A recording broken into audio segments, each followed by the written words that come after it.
We'll see. But just keep moving it. Do like a fold motion. It's going to get everywhere. Yes, there's nothing wrong with that. As you go, you're gonna see it's gonna start to come together. Like it's already starting to hold form. I know I don't need to go much longer when it comes to the water. I don't need to introduce too much more, but I'm going to. It's starting to stick to my hands. These are all very good signs. So I'm gonna throw maybe 2 tablespoons in there. Pull out that ice cube because we don't need that. Okay. Let me stop here. When you get to a point where you're not exactly sure what to do, try to bring it together. If a majority of it will hold, you know you're good. This is gonna need a little bit more because you see I have a lot of stragglers on here. So I'm just gonna hit that like that. Try to spread it out, and I think we got it. That particular measuring cup, I had a lot of ice in it because I wanted to make sure that my water was like as cold as possible because I wasn't sure how long it was gonna take before it started.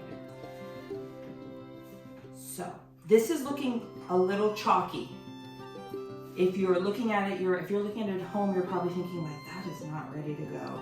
This is almost ready to go. I think I need like 1 tablespoon. Could you give me a little tablespoon of water in that one?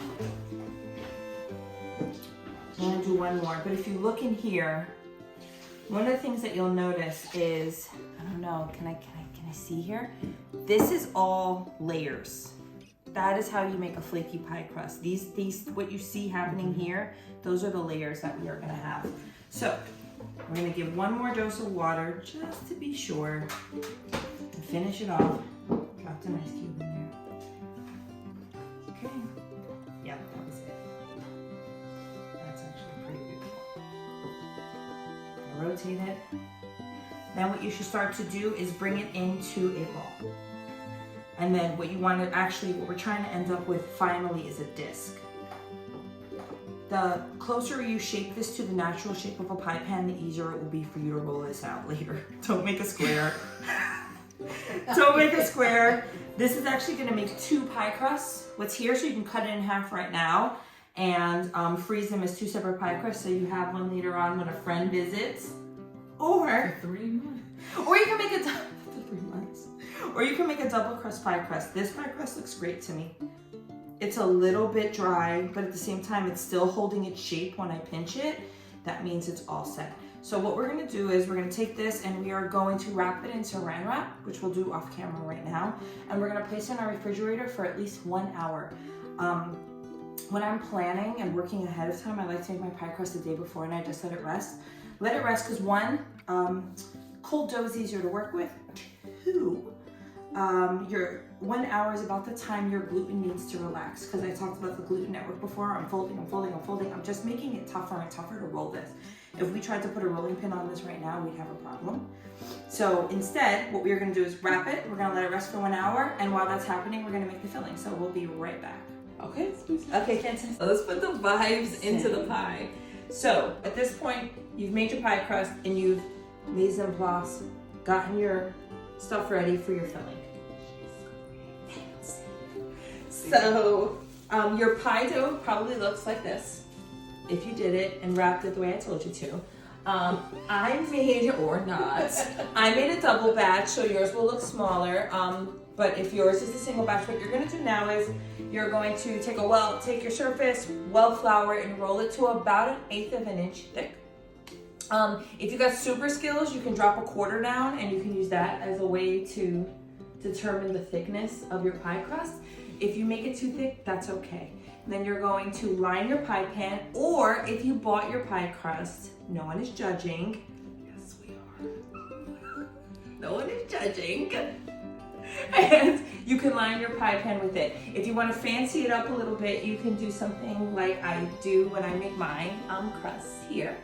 Where this is super simple. Take your pointer and your thumb, and you like this. And then you turn it and you like this. So we're not doing the fork. Or you could do the fork. I was giving options. I was trying to give options. This is the fancy This version. this is like a beautiful, nice. We're gonna elevate. This is Joanne elevating.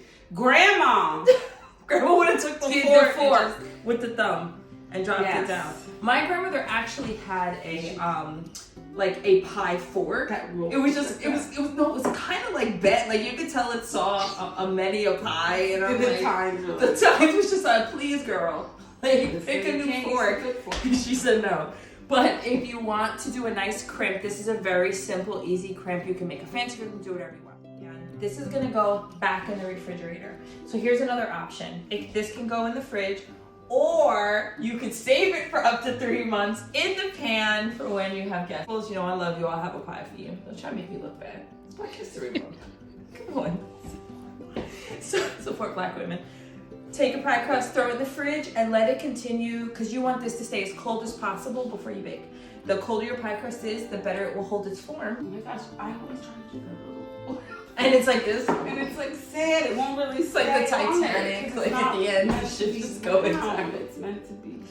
But yeah, if you even want to make this the night before and freeze it, it'll work even better. At the Gingered Peach, we freeze all of our pie crust for a minimum of 2 hours before we bake any pie in it, so that it holds this crimped shape. It also just will help it bake more evenly. Now the fun part. So the next thing you can do after you have gotten your pie crust in place is peel your sweet potatoes. This should be super easy. It's gonna come right off.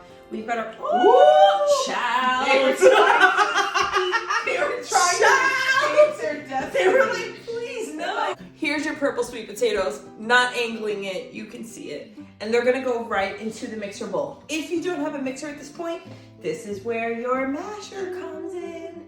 Get it as smooth as possible. You can also use a food processor. I know you mentioned that was for my pie crust. You are a fan of the food processor, period. What you're gonna do is just kind of set your mixer on. I'm gonna put mine on 4 here just to mash the sweet potato. I mean, this is a pretty good mixer. Look how well that's mashing. About a minute in. Oh my God, it smells so good. Oh, it does smell good. It smells so good. Oh, it looks so pretty. It's so purple. You just want this to kind of go until it's mashed and nice and smooth. This looks actually really beautiful to me. The next thing I'm gonna do is that we're gonna introduce our sugar and our spices. So we have 1 cup, which is 198 grams of granulated sugar. And then we have a teaspoon of ginger, a ½ teaspoon of salt, and I'm going with a ½ teaspoon of cardamom today. So I'm gonna put our mixer on. I'm gonna put it on like medium. So once again, 200 grams, which is 1 cup of sugar. Add our orange zest. It's only about a teaspoon. You can do a little less. So I'm just gonna take it with my hands and I'm gonna kind of spread it around in there. And we're just gonna kind of keep our mixer going. 113 grams, which is 1 stick of melted butter. Just gonna introduce our milk. You are working without a mixer, literally everything, with a spatula, with a spoon at home. It's gonna go so easy. It's gonna come together great. Let's go and we're gonna J-fold the batter. This is similar to when you make macaron batter. J, so letter J. Just get all in, pick up whatever chunks are in the bottom and kind of make sure that it folds through. If your batter looks kind of curdled, like I think we can agree this looks a little curdled, right? This is what happens when your milk is cold or too cold and your butter was warm. None of this is gonna matter at all during the meal. And it was celebratory for our ancestors. Yeah. You know, it was a way of celebrating the end of like a really difficult planting season. And overcomplicating a sweet potato pie is kind of the opposite of what we want to do. So, but now we're gonna put this pie filling in the crust, and that's it. Hey y'all. Okay, this is the best part because this is really like no work. This part. So we have our awesome batter, which you see right here. Look how purple it is. It's like jewels. It is. And we have our pie crust, which has been refrigerated for at least an hour. If you froze it overnight, bonus points for you. And then we're just gonna scoop our batter in a little burnt spot. And it's like, oh man, I worked so hard on it. What happened? But you know what? Nobody's gonna be complaining when they're eating delicious pie. I said fry. It's late. So You have your pie crust, and then we're going to use our offset spatula. If you have a butter knife, that's great too. On the flat part, just like that. It gives you control. And then when I teach this to bakers, I always say the Miss America wave. Mm-hmm. So light pressure, and then I'm using these fingers to spin the pan so that I can keep going. And then once you have it pretty even, you're going to come around the outside. However you leave this is how it's going to bake. The really cool thing about this pie is the custard is light. It holds its shape. So if this is like a giant pile here and a giant pile there, that's what you're gonna get. That is your, I never get tired of making this pie, and my family never gets tired of eating it, which is a win for everybody. So we're just gonna make sure that we get a sheet pan. This is a fancy one, I'm gonna tell you this. The host here got me a nice heavy, It's not me. all clad, I mean, top-notch kitchenware. I'm going in on an all-clad cast iron sheet pan. If you have a regular aluminum one, that's Only great. the best for you, Joanne. But can you put this right in the pan just like this? 100%. Do you want to do that? Probably not. One, because we're going to need to rotate this pie as it bakes, and just rotating the sheet pan makes it a little bit easier. You're going to lose track of where you are with the pie, but you know if you turn, you can take it all the way. So you're just gonna get this, and now we're gonna get it into our oven over here. Can you get the door for me?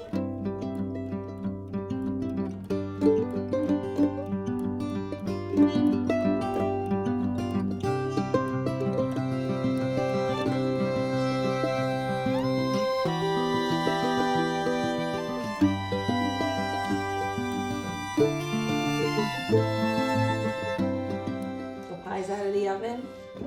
Guys, it's nice and cool. So we took it out of the oven. We temped it. It was great. This is our pie. It's so pretty and so purple.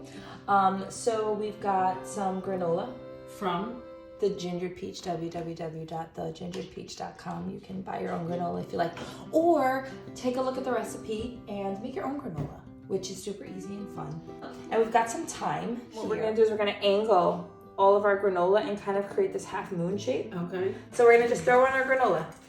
I usually anchor with the big chunks, and then I fill in around them. Excellent.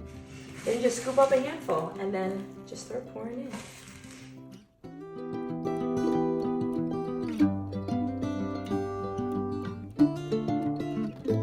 Take our time and just gonna kind of like lift in place. Get it in there. You can take one and just kind of drop a couple of sprigs throughout. Just have fun with it. Place your time, break a piece, stick it in, just wherever you want. There's no right or wrong way to do this part.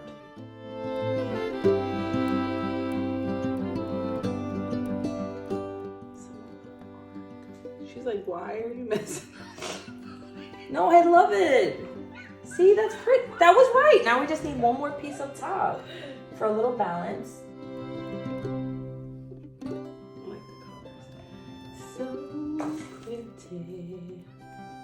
I can't see it. Can they see it? Let me see it. We want anything to fall. You can see it. That's it, folks. So fabulous. This is now something that is fully ours. So I say, you want to be oppressive? We will spin it on its head and make magic. Because that's our story. We're sticking to it. Yep, we are.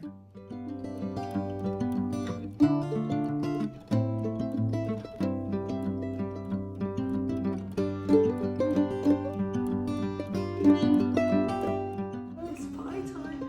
Oh, what's stuff? This is like Classy. This is a classy operation here.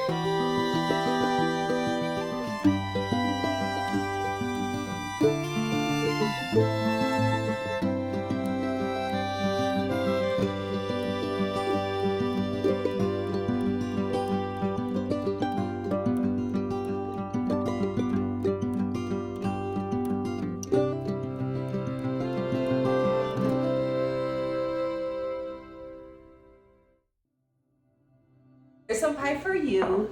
all because I put a sprig on top of it. The crust is You perfect. did. Looks gorgeous. Oh my god, it smells so good. Can we just take a minute and talk about this crust? You it's still kind of light as it approaches, but it's crispy on the bottom. I love a crispy pie crust, y'all. But if you don't, cook this 5 minutes less. I love this. Okay, we're gonna do it. I'm excited. Okay. It's sweet potato pie, but not sweet potato pie. I mean, it's good. It's good. Man, Our grandmas will be proud. they won. They would like this. They would.